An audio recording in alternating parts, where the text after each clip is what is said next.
Hola organismos vivos del universo, soy el señor Planck y aquí estamos en un nuevo vídeo. Hoy vamos a hablar de física. ¡Empecemos!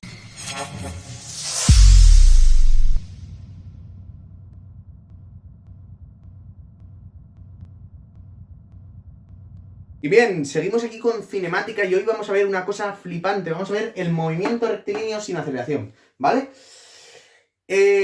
Antes de hablar y de caracterizar los tipos de movimiento, es importante saber lo que es la velocidad y saber lo que es la aceleración, y ahora lo vamos a ver. Y una vez que entendemos bien qué es la aceleración y una vez que entendemos bien qué es la velocidad, ya podemos categorizar a los movimientos de este tipo. De todas formas, voy a hacer un vídeo específico para cada tipo de movimiento, ¿vale?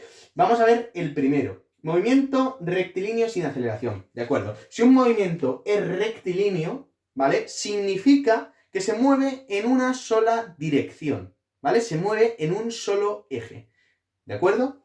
Es decir, nosotros vamos a tener un cuerpo, por ejemplo, un cuerpo aquí se puede mover paralelo al eje X, ¿no? Entonces, se mueve todo el rato paralelo al eje X, significa que todo el rato va para allá. Se puede mover paralelo al eje Y, se puede mover para allá. Se puede mover paralelo al eje Z, se puede mover para allá o para allá, pero en una sola dimensión. Pero ¿qué pasa? Ojo aquí, si se mueve en una dirección intermedia, pues si esa dirección es siempre una línea recta, ¿vale? Es la misma, no pasa absolutamente nada, ¿vale? Porque sería equivalente a colocar el sistema de referencia aquí. Entonces, si nosotros colocamos aquí el sistema de referencia, ¿vale? Se estaría moviendo paralelo a algún eje, ¿de acuerdo? ¿Sí? Entonces, siempre se va a mover paralelo a un eje de algún sistema de referencia que escojamos, poniendo ese objeto paralelo a eso, al eje de un sistema de referencia que pongamos. Pero no da igual que sea paralelo o no. La cosa es que la trayectoria es una línea recta.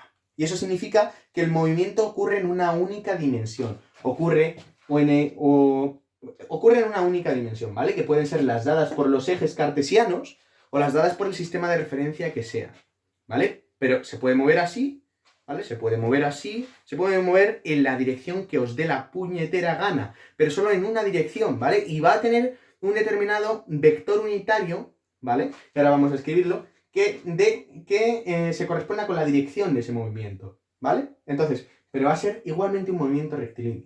Entonces, para definir lo que es un movimiento rectilíneo, para definir lo que... primero conviene definir lo que es el movimiento. ¿Y qué es el movimiento? El movimiento es el cambio en la posición de los cuerpos respecto al tiempo, ¿vale? Siempre que al avanzar el tiempo un cuerpo cambie de posición, se está moviendo. Es obvio, ¿no? Perfecto. Entonces, a ese cambio en la posición respecto al tiempo hay que llamarlo de alguna manera y lo vamos a llamar velocidad, ¿vale? Pero si hemos definido anteriormente la posición como un vector, como el vector de posición que era este, ¿vale? El vector de posición de un punto cualquiera va a ser su componente en X por el vector unitario Y, más su componente en Y por el vector unitario en J, más su componente en Z por el vector unitario en K, ¿vale? Para cualquier punto que cojamos se va a cumplir esto para un sistema de referencia, para nuestro sistema de referencia cartesiano se va a cumplir esto, ¿vale? Porque el punto esté donde esté siempre va a estar a una determinada distancia de X, a una de Y y a otra de Z. Puede ser que dos valgan 0, ¿vale? Puede ser que una valga 0, puede ser que las tres valgan 0. Pero siempre va a encontrar a una posición respecto del origen del sistema de referencia. Perfecto. Vale, entonces, si nosotros queremos definir lo que es la velocidad, tenemos que definir un cambio en el vector de posición. Y eso nos va a dar otro vector al que vamos a llamar vector velocidad, ¿vale? Y ese vector velocidad, ¿de acuerdo? Ese vector velocidad va a ser un vector, ¿vale? Entonces, podemos definir la velocidad como el cambio de la posición respecto al tiempo, ¿sí? Y esto se entiende muy bien cuando entendemos bien lo que es una derivada, ¿vale?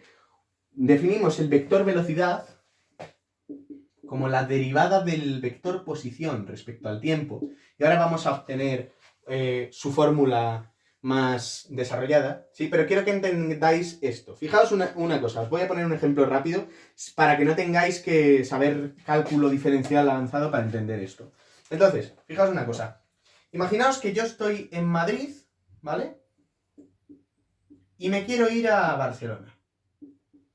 Si yo voy con el coche, iré haciendo así. Puede que nunca voy a sacar una línea recta, pero eso es lo de menos, ¿vale? Aunque siguiera una línea recta, ¿vale? Aunque siguiera una línea recta. Yo no voy a estar yendo todo el rato a la misma velocidad. Yo voy a ir frenando, voy a ir acelerando, sí. Pero si me preguntaran por la velocidad en general que he experimentado en el transcurso, pues yo podría hacer lo siguiente. Podría coger y digo, vale, pues la velocidad que tengo es el espacio que me he movido, ¿vale? Este determinado delta de x, ¿vale? O delta de r, ¿vale? El desplazamiento, ¿sí? O si prefiero decirlo, el espacio recorrido, delta de s, ¿no? Poniendo entre, o sea, lo que ha cambiado mi posición respecto a cómo ha cambiado mi tiempo. Pero esto va a ser una media, porque estoy cogiendo posición final menos posición inicial entre tiempo final y tiempo inicial. Estoy comparando los extremos de esto. Pero esto va a ser una media de cómo me he movido, ¿no? Cuánto he avanzado en un tiempo determinado. Pero no va a ser exacto, porque hay puntos en los que he acelerado y hay puntos en los que he frenado. Entonces, si yo lo que quiero es calcular la velocidad en cada punto, que va a ser distinta, no me vale una media. Tengo que llegar a una velocidad instantánea. Entonces, ¿qué puedo hacer? Puedo dividir esta trayectoria en pequeños puntitos. Es decir, podría acercar el punto de Barcelona al punto de Madrid. Y una vez esos puntos prácticamente coincidan, es decir, la diferencia entre esos puntos sea prácticamente cero, podré calcular la velocidad que haya en ese instante, que va a ser un instante prácticamente cero también. Este es un concepto un poco complicado de entender al principio, os aconsejo que rebobinéis y volvéis a avanzar. Entonces, si yo quiero calcular la velocidad que hay en cada punto, ¿sí? Yo lo que hago va a ser reducir este intervalo, el intervalo de tiempo, a un instante, ¿vale? Voy a hacer que este intervalo tienda a cero. Y al hacer que este intervalo tienda a cero, este también va a tender a cero, ¿vale? Entonces, yo podría escribir esto como el límite cuando delta de t tiende a cero. Esto significa, voy a hacer que delta de t se acerque a cero, de esta comparación que he hecho yo aquí antes, ¿vale? Y resulta, vaya por Dios, que por definición, esta es la definición de derivada, ¿vale? Ya la explicaré con más detalle en otro vídeo dedicado a derivadas, pero lo que quiere decir es esto, ¿vale? Si yo incremento el tiempo un poquito, es decir, a t le añado una determinada cantidad, ¿vale? Y le resto el tiempo desde el que he empezado a contar, ¿sí? Y calculo la posición para este nuevo intervalo y le resto la posición que tenía inicialmente, ¿vale?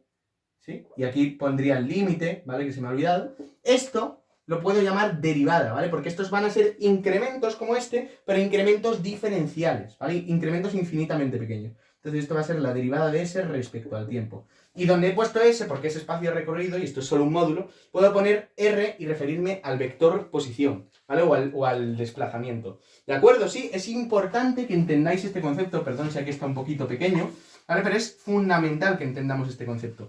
Entonces, ojo a una cosa, ¿vale? Si la trayectoria fuera curva, que no va a ser el caso, ¿sí? Tendría yo una cosa así. Y este espacio recorrido sería mi s, ¿verdad? Pues la derivada también va a ser el cambio entre este espacio, la velocidad también va a ser el cambio entre este espacio recorrido respecto al tiempo, es decir, la derivada, ¿vale? Va a ser una velocidad curvilínea. Pero eso ya lo veremos más adelante, ¿vale? De momento vamos a tener un cuerpo que se mueve en velocidad, trayectoria rectilínea. Entonces yo simplemente tengo que derivar este vector, ¿vale? Y ojo una cosa, voy a usar una notación un poco específica que va a ser que cuando haga la derivada temporal de algo, es decir, cuando yo calcule la derivada de x respecto al tiempo, ¿sí? Voy a poner esto como x con un puntito arriba, ¿vale? Es una notación que se usa mucho en mecánica. Y cuando yo calcule la derivada segunda de x respecto al tiempo, es decir, la derivada de la derivada, yo voy a poner una x con 2 puntitos, ¿vale? Y la tercera derivada sería con 3 puntitos, y así sucesivamente, ¿vale? Es una notación que se utiliza muchísimo. Entonces, vamos a derivar este vector posición. Va a ser la derivada de este, más la derivada de este, más la derivada de este. Y ojo aquí una cosa muy importante. Estos vectores unitarios, vamos a suponer un sistema de referencia que es constante, que siempre permanece en el tiempo, ¿vale? Que no rota, ¿vale? Y entonces los vectores unitarios siempre van a medir lo mismo, I, J y K. Pero si este sistema rotara, la dirección de estos vectores cambiaría con el tiempo.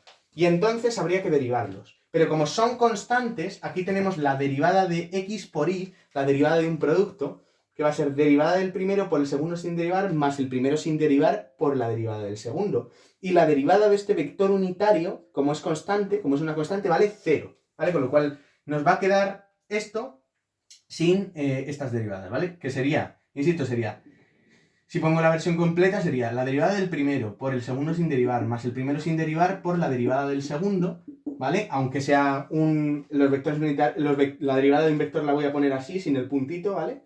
Porque es más cómodo, más la derivada del primero por el segundo sin derivar, más lo mismo al revés, más lo mismo, ¿vale?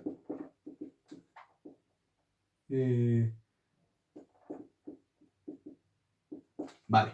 Pero ¿qué es lo que pasa? Que hemos dicho, las derivadas de estos vectores valen 0 porque son constantes. Entonces, esto se va y esto se va. Y yo puedo escribir el vector velocidad, ¿vale? Yo puedo escribir el vector velocidad como la suma de las derivadas de la posición en cada eje.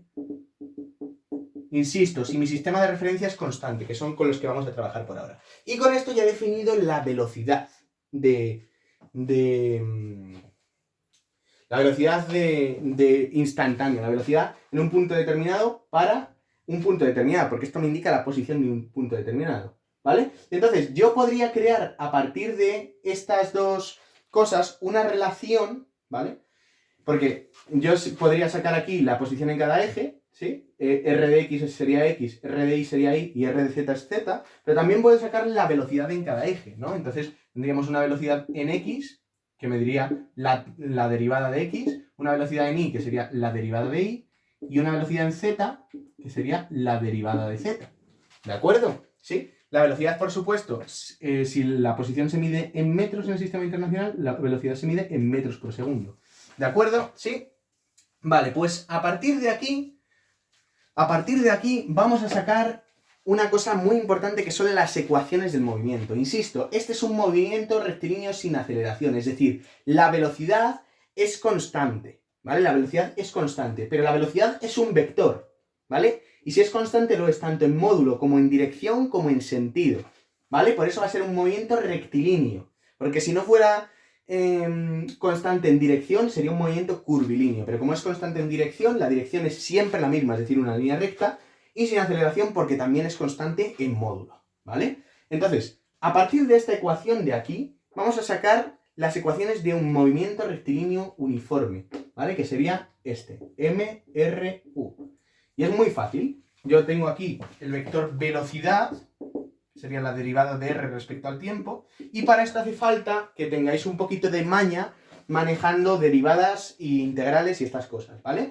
Esto no es indispensable, pero me parece muy importante entenderlo así, ¿vale? Y vamos a resolver pues, una ecuación diferencial muy sencillita, ¿vale? Entonces, ¿qué hago yo aquí? Voy a calcular ahora el vector posición en función del vector velocidad, ¿de acuerdo? ¿Para qué? Para sacar una dependencia temporal. Entonces, sabré cómo cambia la posición respecto al tiempo. Entonces, ¿qué hago yo? Pues paso el diferencial de t al otro término y me queda diferencial de r es velocidad por diferencial de t. Recordad, un diferencial es un intervalo muy chiquitito, infinitamente pequeño, ¿vale? Y si ahora yo quiero sacar el vector posición, ¿sí? Simplemente tengo que integrar ambos medios, ¿vale? Recordad, todo lo que dependa de t lo metemos aquí, todo lo que dependa de r lo metemos aquí, ¿sí? Entonces, yo ahora puedo hacer la integral del diferencial de r, esto va a ser igual a la integral de la velocidad diferencial del tiempo, pero tengo que poner unos índices inicial y final. Entonces, esto va a ser el vector diferencial de r, la integral de esto va a ser el vector r, ¿vale? Pero evaluado, es una integral definida entre una posición inicial, vamos a poner r inicial, que esto es un vector, y una posición final r, ¿vale? ¿Y esto de qué depende? Del tiempo. Pues vamos a poner un tiempo inicial, son las variables, ¿vale? Y un tiempo final, ¿sí? Entonces, si nosotros integramos el diferencial de r, nos va a quedar el vector r entre la posición inicial y la posición final. Y esto va a ser igual a v por diferencial de t, es como la velocidad es constante, sale fuera de la integral y me queda integral de diferencial de t, que es t, ¿no? Entonces me va a quedar el vector v por t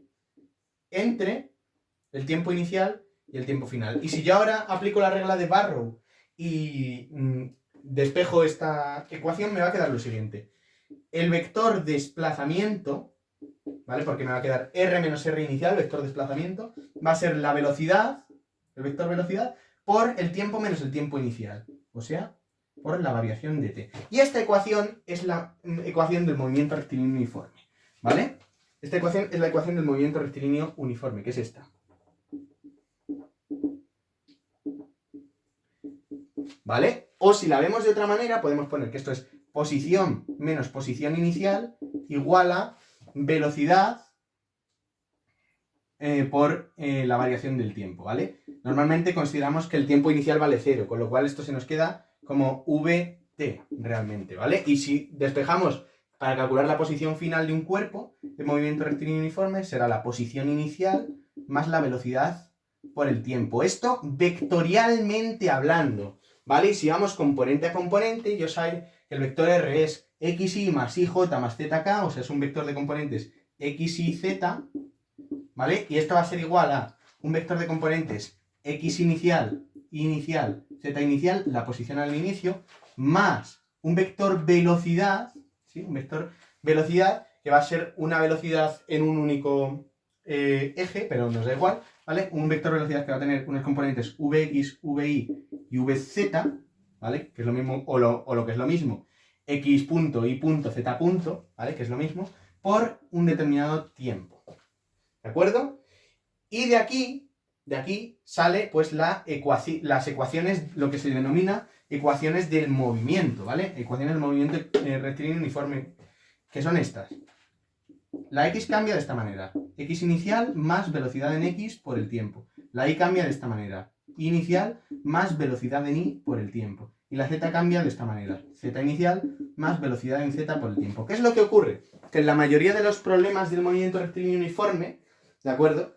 Voy a tener el movimiento en una dirección que va a ser paralela a uno de los ejes. Con lo cual la velocidad solo va a estar en un eje, ¿vale? Y entonces en los otros dos ejes permanece siempre la posición inicial, porque solo se va a mover el cuerpo en un eje. ¿De acuerdo? ¿Sí? Y con esto describiríamos todo el movimiento rectilíneo sin aceleración, ¿vale? Podríamos tener un movimiento rectilíneo, insisto, en otro eje, por ejemplo, aquí, es otro eje que nos hemos inventado, entonces tendría que sacar el vector unitario de esta dirección, ¿vale? Y el vector unitario de esta dirección, pues el vector velocidad va a ser su módulo por el unitario de esa dirección, ¿vale? Y ese vector unitario lo ponemos en función de las componentes i, j y k, y podemos hacer este cambio usando esto, que son las ecuaciones del movimiento. Una cosa importantísima. ¿Habéis entendido? Sí, pues eso es todo por hoy. Dadle a like, suscribiros y compartid este vídeo por vuestras redes sociales, como los átomos comparten electrones para combinarse entre sí. ¡Nos vemos!